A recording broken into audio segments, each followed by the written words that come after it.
তারপরে তো ঠান্ডা দিন না বান্দিতে আমার দিদি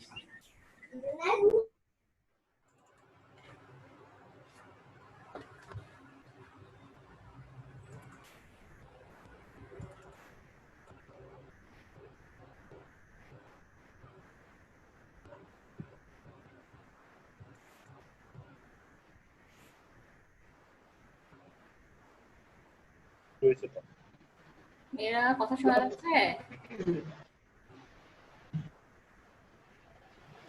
জি ম্যাম শোনা যাচ্ছে। স্ক্রিনে দেখা যাচ্ছে কিছু?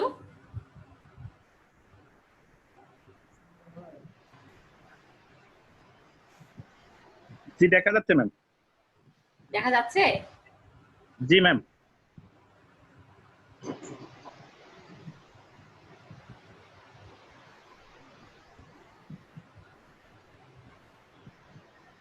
আমার কি স্লাইডগুলো আসছে? ম্যাম স্লাইড আসেনি। স্লাইড আসে নাই না? দাঁড়াও আমি ট্রাই করতেছি।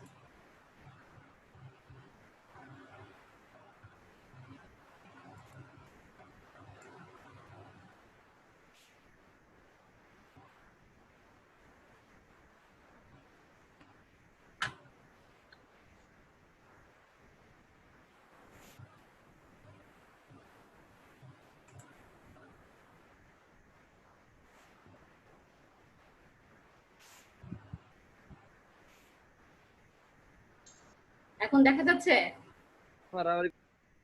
জি ম্যাম দেখা যাচ্ছে। আচ্ছা বাকিরা জয়েন করুক। হ্যাঁ আসসালামু আলাইকুম। ওয়ালাইকুম আসসালাম।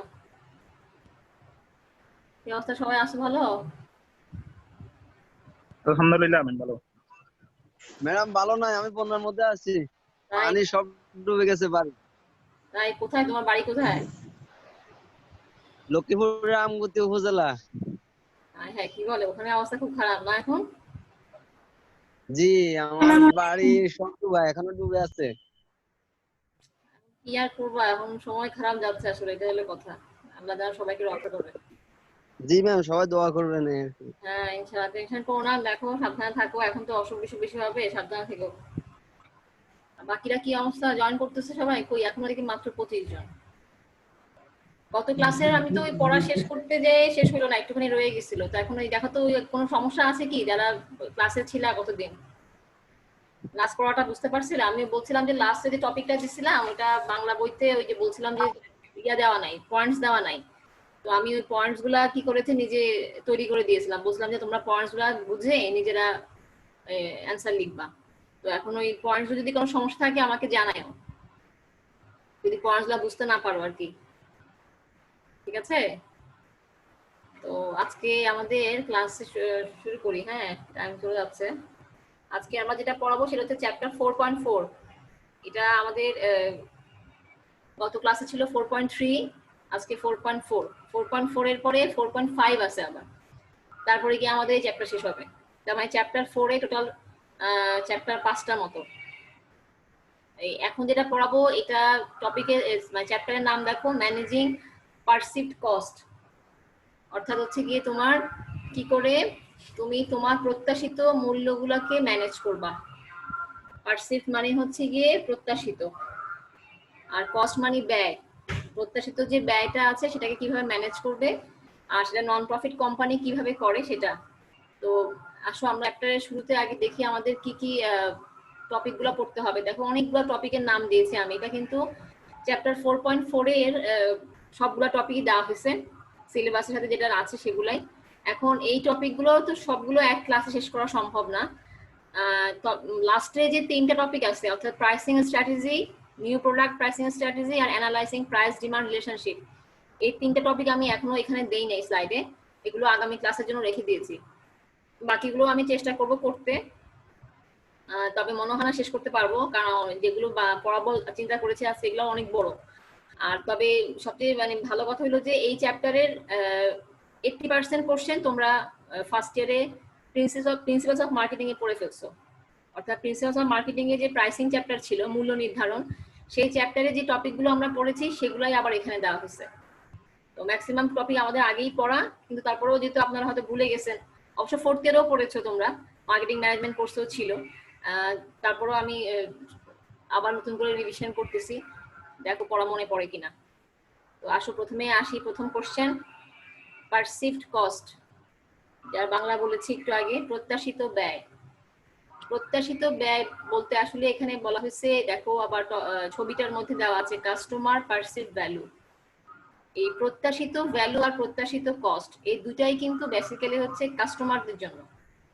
ক্রেতারা যখন পয়সা দিয়ে পণ্য কিনে তখন তাদের একটা প্রত্যাশা থাকে যে আমি যে পয়সাটা খরচ করে পণ্য কিনতেছি আমি তার থেকে কি পাচ্ছি। তো সেটা যদি নন প্রফিটের হোক বা প্রফিট কোম্পানি হোক, যে ক্ষেত্রেই হোক না কেন, প্রত্যেক ক্রেতাই চায় তাদের পারসিভ ভ্যালু যেন বেশি হয়, অর্থাৎ তারা যা প্রত্যাশা করতেছে তা যেন তা বেশি পায়। তো এখন প্রশ্ন আসতে পারে নন প্রফিট কোম্পানি তাহলে কিভাবে এটা মানে অ্যারেঞ্জ করবে, কারণ নন প্রফিট কোম্পানির তো উদ্দেশ্য হচ্ছে তারা কাস্টমারকে সার্ভিস দেওয়ার জন্যই আসছে বা সেবা প্রদান করার জন্য বা জনগণের সাহায্যের জন্য। তো সেই ক্ষেত্রে কেন এখানে আসতেছে, আসবে এই কারণে যে প্রফিট কোম্পানি বা নন প্রফিট হোক যেই হোক, কাস্টমার যখন কোনো পণ্য কিনে সে সবসময় আশা করে যে যতটুকু আমি কিনতেছি, যে পয়সাটা খরচ করছি তার থেকে যেন আমি বেনিফিটটা বেশি পাই, উপকার যেন আমার বেশি আসে। তো সেই জন্য দেখা যায় যে নন প্রফিট কোম্পানির ক্ষেত্রে হয়তো কাস্টমার সেটা কম আশা করে, কিন্তু তারপরও আশা করে। তো এখন সেই কাস্টমার পারসিভ ভ্যালুটা কি, আমরা ভ্যালু সম্পর্কে এর আগে অনেকবার ক্লাসে বলেছি, মার্কেটিং ক্লাসে আপনারা শিখছেন অনেকবারই, যে ভ্যালু হচ্ছে ক্রেতা যা খরচ করে, মানে যে পয়সাটা খরচ করে পণ্য কিনে যদি তার থেকে বেনিফিট বেশি পায় তাহলেই হচ্ছে কি ভ্যালু। তো এখন কাস্টমার পণ্য কত টাকা খরচ করেছে, সাপোজ 10 টাকা দিয়ে কোনো পণ্য কিনেছে, তো 10 টাকা দিয়ে পণ্য কিনে তার লাভ হয়েছে সে এই পণ্য 10 বছর ব্যবহার করছে, এটাই তার লাভ। তার মানে হচ্ছে কাস্টমার 10 টাকার পণ্যটা 10 বছর গেছে, তাহলে এই যে তার পণ্যর পয়সা থেকে যে সেই বেনিফিটটা বেশি পেলো, এটাই হচ্ছে কি ভ্যালু। তো এখন সেই বেনিফিট গুলো কি কি আর কাস্টমারের খরচগুলো কি কি সেটা আমরা এখন দেখবো। আচ্ছা, আলিফ আহমেদের কি প্রশ্ন আছে, সেদিকে হাত রেজ করছে, কোনো প্রশ্ন আছে নাকি? মেয়েরা তোমরা কি আছো, ক্লাসে কি আছো না বের হয়ে গেছো? জি ম্যাম আছে। শোনো, ক্লাসে যদি নিজেকে মিউট করে রেখে অন্যদিকে মনোযোগ দিয়ে রাখো তাহলে কিন্তু আসলে এই ক্লাসগুলো করার কোনো ভ্যালু নাই। আর ক্লাসগুলো যদি ক্লাসে ডিস্টার্ব হয় দেখে অফ করে রাখি। সেটা ঠিক আছে, আমি তো জানি ডিস্টার্ব হয় দেখে অফ করে রাখেন, কিন্তু আপনারা কিন্তু আসলে ম্যাক্সিমাম যদি আমি এখন প্রশ্ন করি আমি কি পড়াইছি আমি জানি আপনারা বলতে পারবেন না, কারণ আপনারা আসলে কেউ ক্লাসের ভিতরে বসে আছেন কিন্তু ক্লাসের প্রতি কোনো মনোযোগ দিচ্ছেন না। তো এখন যদি এইভাবে চলতে থাকে তাহলে কিন্তু আসলে তোমরা নিজেরাই পরে বুঝবা যে কত বড় মানে ভুলটা হচ্ছে।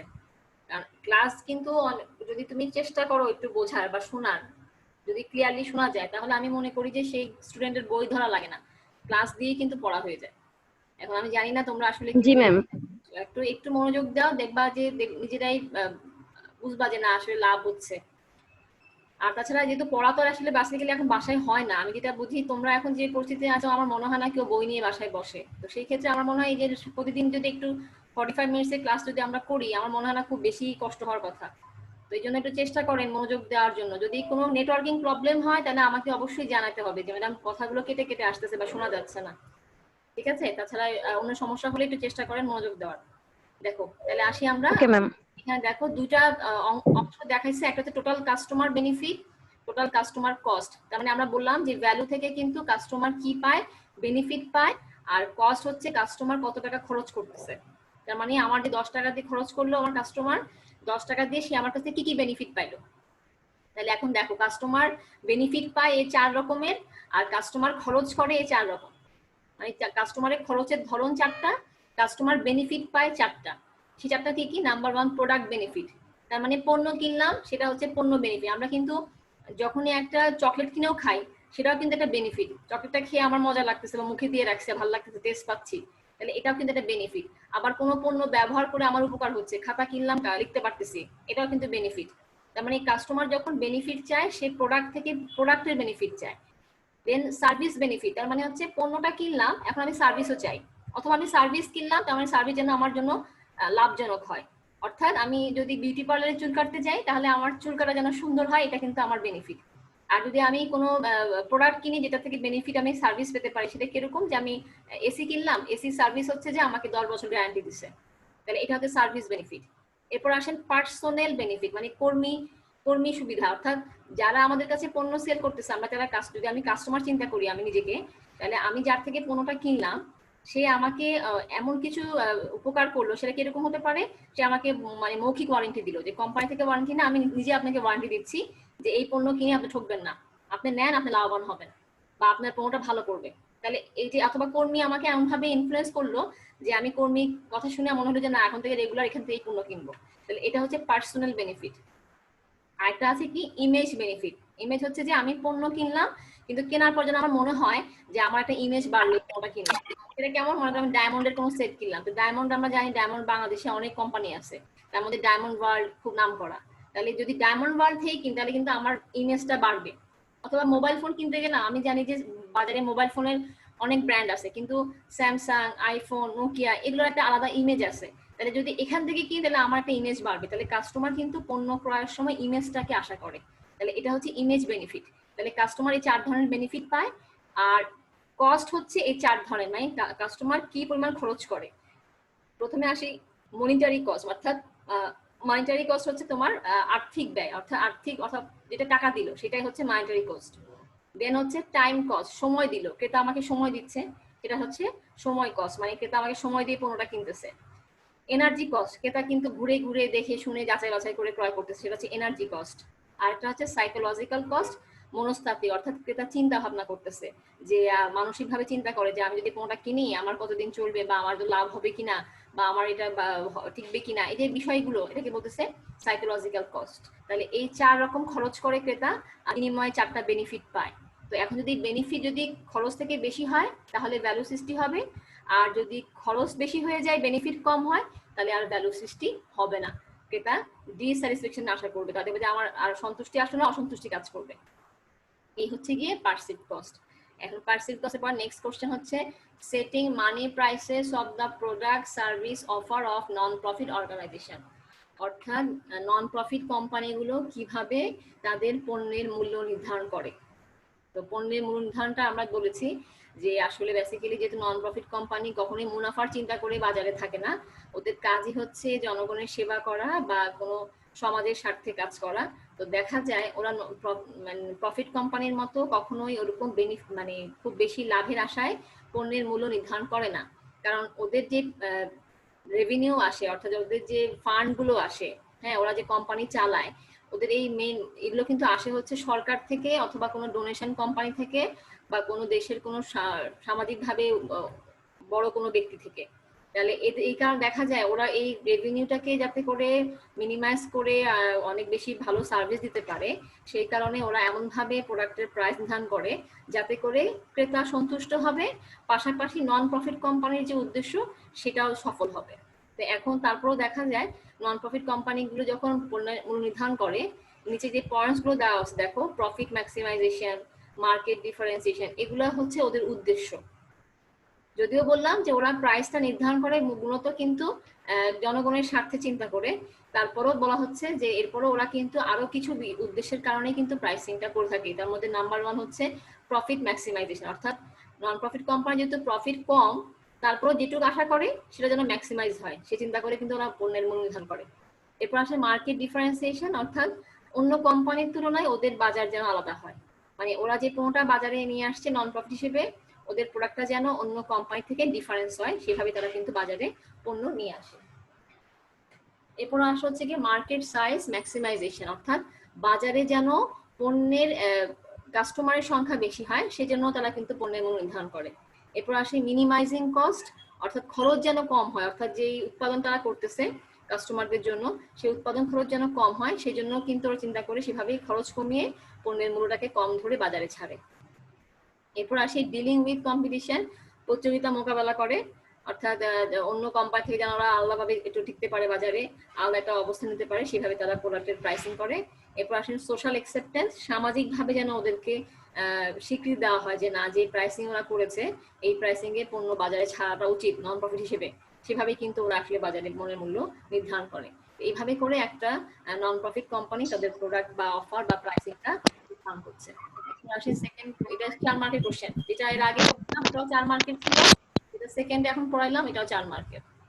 এরপর আসি 3 number question, objectives of pricing, অর্থাৎ প্রাইসিং এর উদ্দেশ্যটা কি। এটা আমরা অনেকবার পড়েছি এই যে ফার্স্ট ইয়ার থেকে, দেখো পড়লেই মাথায় চলে আসবে যে হ্যাঁ পড়েছিলাম। তো প্রথমে আগে প্রাইসিং এর সংজ্ঞা লিখেছি, price is the amount of money, মানে মানির সমষ্টি অর্থাৎ অর্থের সমষ্টি বা অর্থের একত্রিতকরণ বলা হচ্ছে, এবং সেই অর্থটা উদ্দেশ্য হচ্ছে charge for a product or service, যেটা পণ্য এবং সার্ভিসের জন্য চার্জ করা হয়, অর্থাৎ মূল্য হচ্ছে পণ্য বা সেবার জন্য ধার্যকৃত অর্থ। এ হলো কি প্রাইসিং এর সংজ্ঞা। তো প্রাইসিং আর ভ্যালু অনেক ডিফারেন্স, কিন্তু প্রাইসিং এর একটা অংশ হচ্ছে ভ্যালু, কিন্তু প্রাইস আর ভ্যালু কিন্তু এক জিনিস না। কারণ ভ্যালুর সাথে প্রাইসিং এর একটু সম্পর্ক হলো যে ওখানে আর্থিক ব্যাপারটা আছে, অর্থাৎ কস্ট টাকার অঙ্কের ব্যাপার আছে, ভ্যালুতেও টাকার অঙ্কের ব্যাপার আছে।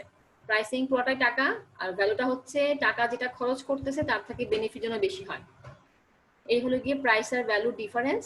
আর এরপরে আসেন উদ্দেশ্যগুলো কি। নাম্বার 1 আমি একটা করে বাংলা করে দিই, দেখো সার্ভাইভাল, যার বাংলা হচ্ছে টিকে থাকা। ম্যাক্সিমাম নন প্রফিট কোম্পানিগুলো বাজারে প্রাইসিং করে টিকে থাকার জন্য, কারণ প্রাইসিং না করলে যদি কিছু অর্থ যদি না আনতে পারে বাজার থেকে, তাহলে তো একেবারেই চলে। যেমন সরকারি যে ইয়াগুলো আছে, কি বলে মেডিকেল কলেজ বা ইউনিভার্সিটি, এরা কিন্তু দেখো খুব অল্প অর্থ দিয়ে ছেলে মেয়েদেরকে দিয়ে পড়াশোনা করাচ্ছে। তাহলে এই অর্থটা নেওয়ার উদ্দেশ্য কিন্তু জাস্ট যাতে কিছুটা খরচ যেন তারা কাস্টমার থেকে আনতে পারে, তাহলে হবে কি ওরা টিকতে পারবে, এই উদ্দেশ্যটা প্রাইসিং করে। তারপরে প্রোডাক্ট কোয়ালিটি লিডারশিপ, এটার বাংলা হচ্ছে পণ্য মানে নেতৃত্ব দান। কিছু কোম্পানি আছে যারা কোয়ালিটির দিক থেকে এত বেশি এগিয়ে গেছে যে ওরা এটাকে মনে করে যে আমরা যেহেতু কোয়ালিটি লিডার, সো আমরা যেই প্রাইসই করব সেটাই কিন্তু কাস্টমার মানবে। তো একটা এক্সাম্পল যদি দেই, যেমন টিভির ক্ষেত্রে যেমন সনি কিন্তু কোয়ালিটির দিক থেকে লিডার হয়ে আছে, এসির দিক থেকে জেনারেল, এরকম কিছু কোম্পানি আছে যারা আবার ফার্নিচারের দিক থেকে পার্টেক্স, অটোবি, এরা কিন্তু আসলে প্রোডাক্টের কোয়ালিটি লিডার, মানে পণ্যের মানের দিক থেকে এরা নেতৃত্ব দিচ্ছে দেখে এরা এমন ভাবে প্রাইসিং করে যে ওরা জানে যে প্রাইস বেশি হলেও কাস্টমার কিনবে, এটাও একটা উদ্দেশ্য। তারপর আসেন প্রফিট ম্যাক্সিমাইজেশন, মুনাফা সর্বোচ্চকরণ, এটা তো খুব সহজ, এটা বোঝানোর কিছু নাই, প্রাইসিং এর উদ্দেশ্য হচ্ছে মুনাফা মানে অর্জন করা। এরপর আসি আমরা হারভেস্টিং ইনভেস্টমেন্ট, বিনিয়োগটা তুলে আনা, অর্থাৎ যেটা বিনিয়োগ করে আমরা উৎপাদন করেছি যেন সেই উৎপাদনের অর্থটা উঠে আসতে পারে, তার জন্যই কিন্তু আসলে প্রাইসিং করা হয়। এরপরে আসি আমরা এনশিওরিং ক্যাশ ফ্লো, অর্থাৎ যেন নগদ একটা প্রবাহ সবসময় থাকে, কোম্পানি যেন সবসময় একটা টাকার অঙ্কের ফ্লো থাকে, কারণ টাকার অঙ্ক রাখতে হয়, না হলে কিন্তু দেখা যায় যে কোনো পরিস্থিতি তারা সবসময় যদি ক্যাশ টাকা না থাকে তাহলে কোম্পানি অনেক সময় বসে যেতে পারে বা ধ্বংস হতে পারে। এই কারণে দেখা যায় তাই ক্যাশ ফ্লো আনার জন্যই ওরা কিন্তু প্রাইসিং করে। এরপরে আসি আমরা ইনক্রিজিং সেলস ভলিউম, পণ্যের বিক্রয় বৃদ্ধিও কিন্তু অনেক সময় মূল্য নির্ধারণের উদ্দেশ্য। যেমন আমি জানি যে যেটা পণ্য যদি প্রাইসিং আমরা কমায় রাখি তাহলে কিন্তু বিক্রি বাড়বে, তার মানে প্রাইস কম থাকলে বিক্রি বাড়ে, এতে যেটা হবে যে বিক্রি বাড়লে অটোমেটিক তাহলে টাকা আসতেছে, কোম্পানির জন্য সেটা লাভবান হচ্ছে। তারপর আসি ইনক্রিজিং মার্কেট শেয়ার, বাজারের শেয়ারের সংখ্যা বাড়ানো, মানে শেয়ার বলতে এখানে কাস্টমারের সংখ্যা বলা হয়েছে, অর্থাৎ ক্রেতার সংখ্যা বাড়ানোর ক্ষেত্রেও কিন্তু মূল্য নির্ধারণ একটা বিরাট ভূমিকা রাখে, কারণ ক্রেতা যখন পণ্যটা কিনবে যদি সে কম মূল্যে পণ্য পায় তখন অটোমেটিক দেখা যাবে যে কাস্টমার বেড়ে যাবে। এরপর আসি টু মিট কম্পিটিশন, প্রতিযোগিতা মোকাবেলা করার জন্য কিন্তু প্রাইসিং করা হয়। যেমন হয়তো বা এখন আমার প্রাইস হচ্ছে, আমার যে কোনো একটা প্রোডাক্ট আছে সেই প্রোডাক্টের প্রাইস মনে করো 20 টাকা, এখন আমি দেখলাম যে আমার সাথে যে কোম্পানিগুলো আছে আমার সমতুল্য, ওরা প্রোডাক্টের দাম কমায় দিছে 15 টাকা, তাহলে কিন্তু আমাকেও কিন্তু 15 টাকা করতে হবে। তাহলে এই যে বিষয়টা, এটাকে বলা হচ্ছে গিয়ে মিট কম্পিটিশন, মানে প্রতিযোগিতা মোকাবেলা করার জন্য প্রাইসিং।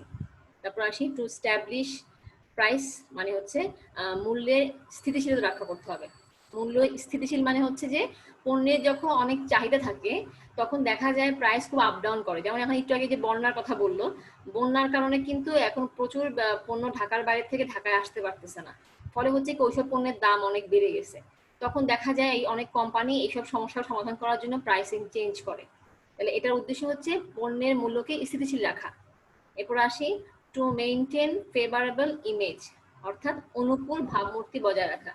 প্রাইসিং থাকলে হয় কি, অন্য কোম্পানির থেকে নিজের কোম্পানির প্রাইসিং যদি একটা স্ট্যান্ডার্ড প্রাইসিং হয়, মূল্য যদি একটা সঠিক মূল্য যদি নির্ধারণ করতে পারি, তাহলে দেখা যায় কি যে কোম্পানির একটা ভাবমূর্তি বাড়ে, যে না এই প্রোডাক্টটার প্রাইসিংটা, পণ্যের কোয়ালিটি যেমন ভালো, প্রাইসটাও একদম স্ট্যান্ডার্ড, মানে বেশিও না কমও না। যেমন আমরা যখন অ্যাপেক্সের জুতা কিনতে যাই, অনেক সময় অনেকের কাস্টমারদের মনে হয় ওরে বাবা এত দাম কেন, হ্যাঁ যে জুতাটা হয়তো বা তেমন কিছুই না কিন্তু এত এক্সপেন্সিভ লাগে। আবার অনেক সময় আছে এইসব কাস্টমাররা দেখা যায় অনেকে আছে যারা বলে যে না একটা জুতা এক্সপেন্সিভ হতে পারে কিন্তু এত টিকে যে টাকাটা উঠে যায়।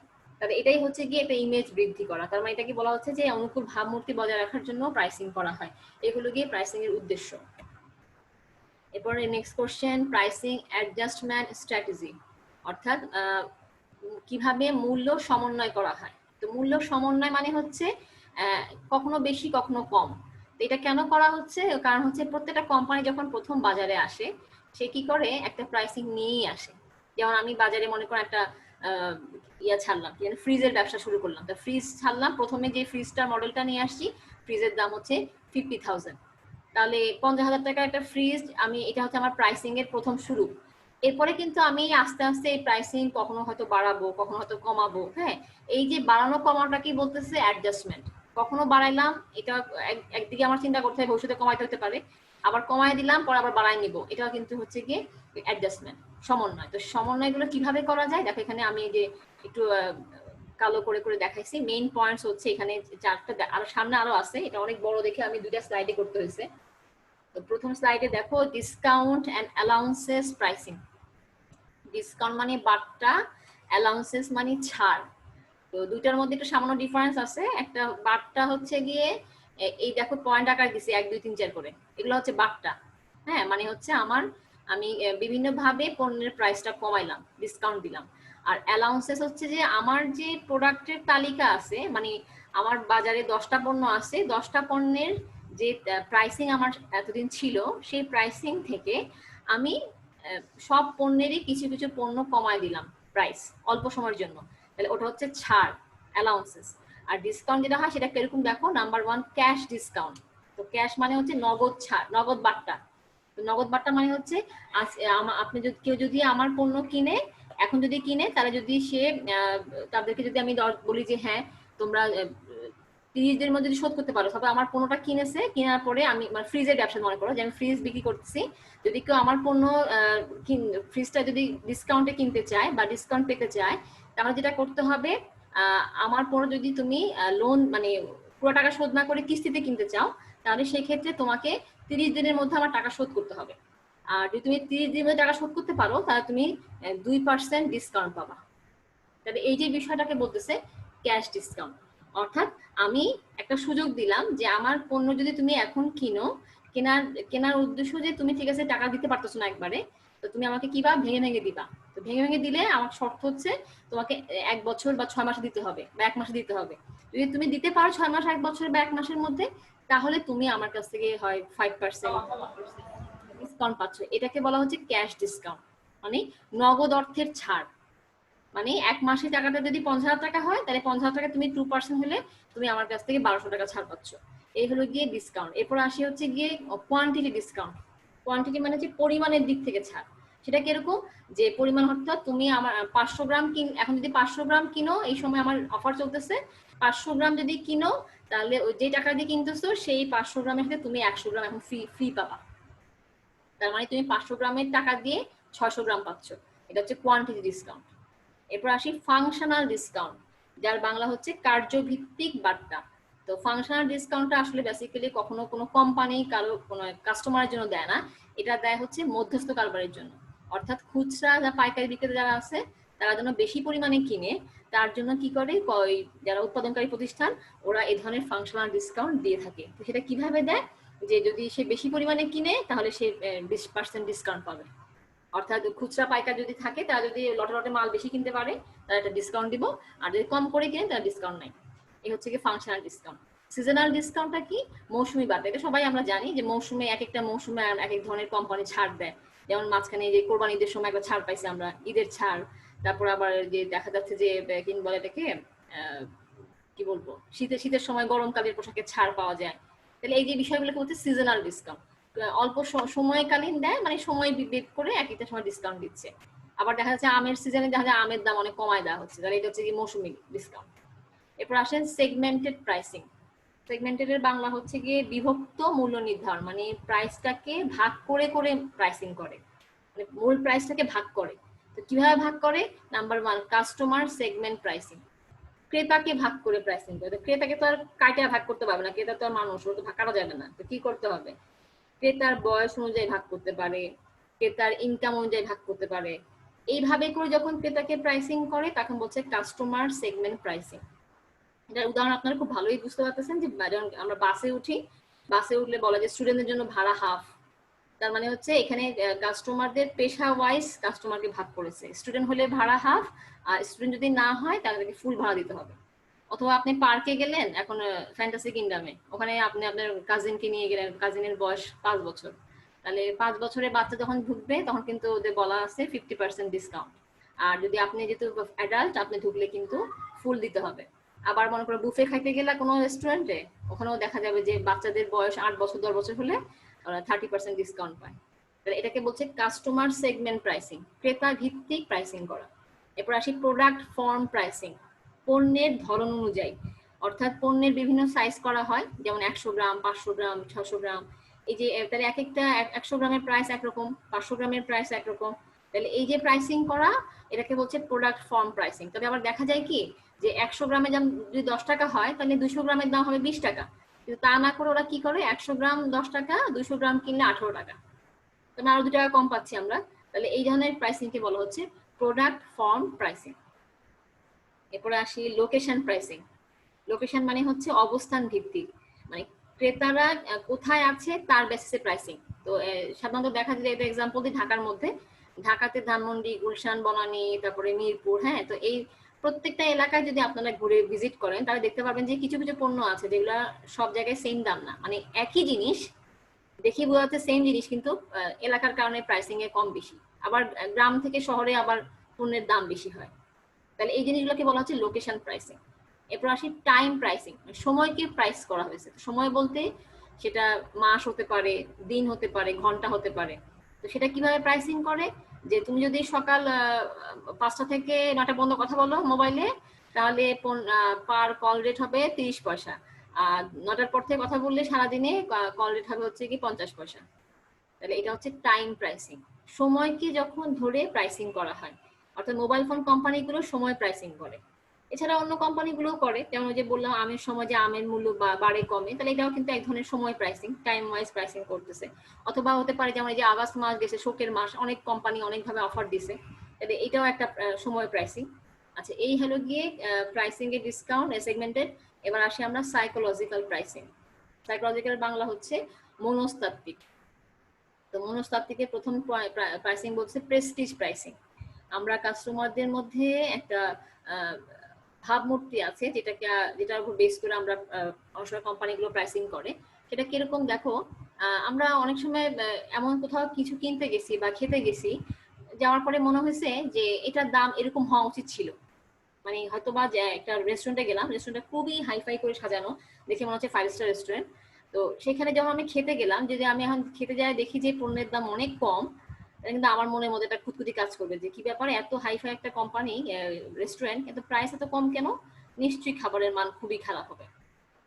তো আবার এই ধরনের দেখা যাচ্ছে কি অনেক সময় এইসব জায়গায় কাস্টমার যায় না, কারণ কাস্টমার মনে করে যে এইসব জায়গায় খেতে গেলে আমার প্রেস্টিজ নষ্ট হবে, মানে আমার যে ভাবমূর্তি নষ্ট হয়ে যাবে। কারণ প্রায় এটা কোম্পানিটার অবস্থান অত ভালো না, দেখি হাইফাই করে মানুষকে অ্যাট্রাক্ট করছে, কিন্তু খাওয়া দাওয়ার মান খুবই খারাপ।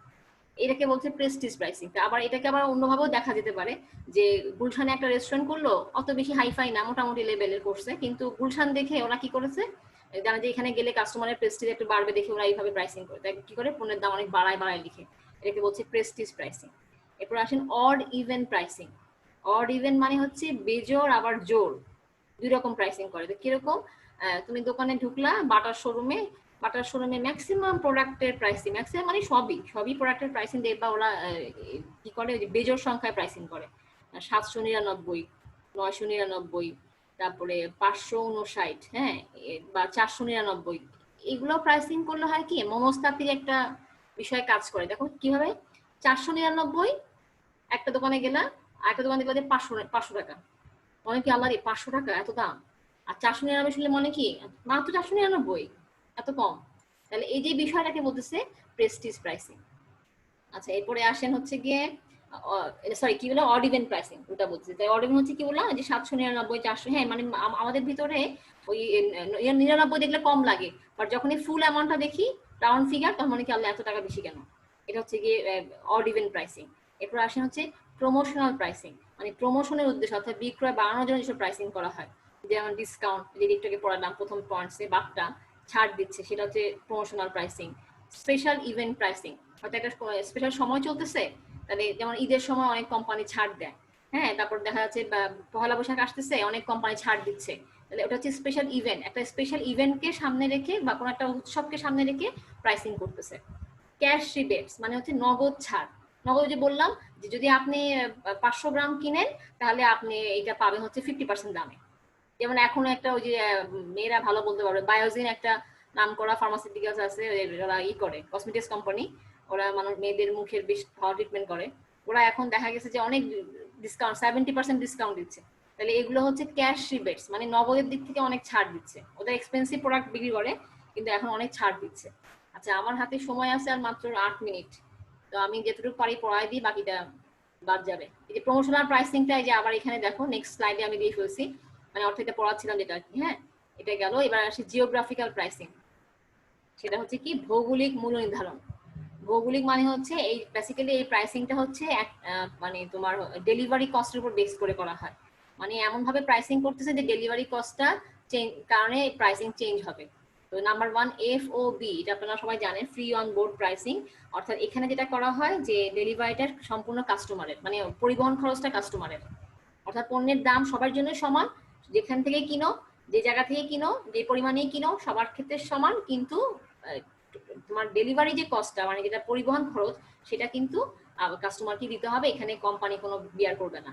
এরপর আসি ইউনিফর্ম ডেলিভার প্রাইসিং, অর্থ হচ্ছে সমরূপ সরবরাহ মূল্য নির্ধারণ। অর্থাৎ এখানে পরিবহন খরচটা কোম্পানি দিবে, কিন্তু যে এলাকা থেকে তুমি ডেলিভারি নাও সবার ক্ষেত্রে পরিবহন খরচ হচ্ছে 120 টাকা। যেমন এখন যে অনলাইনে যারা পণ্য ক্রয় করে দেখবে ঢাকার বাইরে বললে, ঢাকার বাইরে মানে হচ্ছে যেখানে যে প্রান্তে যাক ঢাকার বাইরে 120 টাকা হচ্ছে এসে পরিবহনের চার্জ। তাহলে এটা হচ্ছে কি ইউনিফর্ম ডেলিভার প্রাইসিং। এরপর জোন প্রাইসিংটা কি? জোন প্রাইসিং হচ্ছে এলাকা ভিত্তিক, মানে তুমি ঢাকা থেকে ডেলিভারি নিলে এক ধরনের প্রাইসিং হবে, চিটাগাং থেকে নিলে এক ধরনের প্রাইসিং হবে, রাজশাহী থেকে নিলে এক ধরনের প্রাইসিং হবে। এটা জোন মানে অঞ্চল ভিত্তিক প্রাইসিং। এরপর আসি বেজিং পয়েন্ট, মানে বেজিং মানে হচ্ছে একটা জায়গাকে বেস ধরে প্রাইসিং করা পরিবহনের ক্ষেত্রে। কিভাবে সেটা? যে ঢাকাকে বেস ধরছি, ঢাকা থেকে রাজশাহীর ভাড়া একটা হবে, ঢাকা থেকে চিটাগাংয়ের ভাড়া একরকম হবে, ঢাকা থেকে সিলেটের ভাড়া একরকম হবে। তার মানে হচ্ছে ঢাকাকে বেস ধরে বিভিন্ন পয়েন্টে প্রাইসিং করা। এটা কিন্তু সম্পূর্ণ পরিবহন খরচ, আমি তো পণ্যের খরচ বলতেছি না, পণ্যের প্রাইসিং কিন্তু এখানে নাই। জিওগ্রাফিক্যাল প্রাইসিং হচ্ছে সম্পূর্ণ পরিবহনের দিক থেকে যে প্রাইসিং গুলো করা হয়। পরিবহন দিক থেকে মানে হচ্ছে গাড়ি ভাড়া না, কিন্তু এটা হচ্ছে যে পণ্য যখন ডেলিভারি নিব তখন প্রাইসিংটা কেমন হবে, সেটা হচ্ছে এই জিওগ্রাফিক্যাল প্রাইসিং।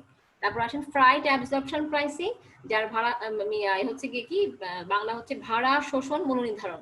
অর্থাৎ এখানে যেটা হচ্ছে যে তোমার ভাড়াকে সমন্বয় করা হয়, অর্থাৎ ক্রেতা যেন সুবিধা পায় তার জন্য কি করা হয়, ওরা ভাড়াকে সমন্বয় করে, মানে ক্রেতাকে বুঝে প্রাইসিং করে যে ঠিক আছে আপনি আমার কাছ থেকে পুরাতন কাস্টমার, আপনি 10 টাকা কম দিয়েন, মানে ওটাকে ওরা ভাড়াটাকে নিজেদের মতো করে ওরা কাস্টমার বুঝে প্রাইসিং করে দেয়। এটাকে বলা হচ্ছে কি ফ্রাইট অ্যাবজর্পশন প্রাইসিং।